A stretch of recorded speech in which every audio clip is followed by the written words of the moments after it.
일본에서 코로나19 첫 사망자가 발생한 이후 확진자 수가 지속적으로 증가하고 있습니다. 네, 크루즈선 환자들에 대한 논란도 계속 이어지고 있는데 일본 후쿠오카 국제교회 황석천 목사 전화 연결해서 현지 소식 들어보도록 하겠습니다. 네, 목사님, 지난주 일본에서 첫 사망자가 나왔는데 많은 분들이 여전히 불안해할 것 같습니다. 어떻습니까? 네, 그렇습니다. 코로나19 첫 사망자가 나온 이후 일본은 사실 많이 긴장하고 있습니다. 그 이유는 감염 경로가 정확히 파악되지 않고 있다는 것이기 때문인데요. 그래서 일본은 이제 누구나 신종 바이러스에 걸릴 수 있다고 국민들에게 경고하고 감염에 주의를 할 것을 당부하고 있습니다. 거리에서도 대부분 마스크를 착용하고 있습니다.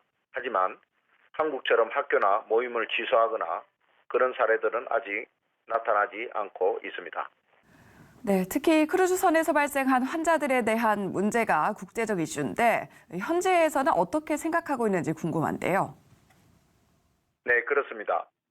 크루즈선 환자에 대해 일본 정부의 판단에 대한 비판도 일어나고 있는 것도 사실이지만 일본으로서는 처음 단계에 3,000명 이상이 승선한 승객들을 한꺼번에 상륙을 허가하기가 부담이 되어 감염 의심자만을 선별하였지만 그 수가 날마다 불어난 경우입니다.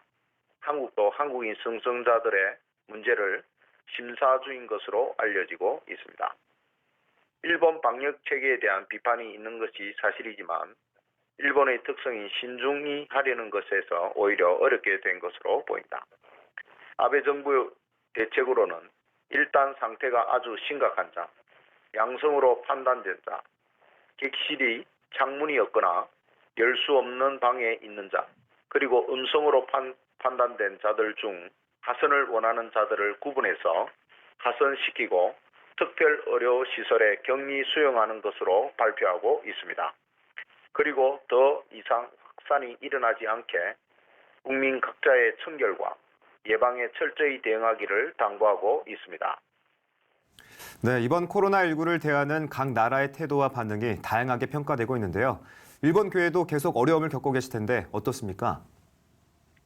일본 교회들도 자체 모임이나 예배 출석 인원의 변화는 크게 눈에 띄게 변화는 없으나 자체적으로 많은 사람들이 모이는 것에 서로 피해가 가지 않도록 주의하는 분위기입니다. 한편 단기 선교나 선교의 목적으로 방문 약속이 모두 취소가 되고 단기 선교를 위한 문의나 약속이 아예 없는 실정입니다.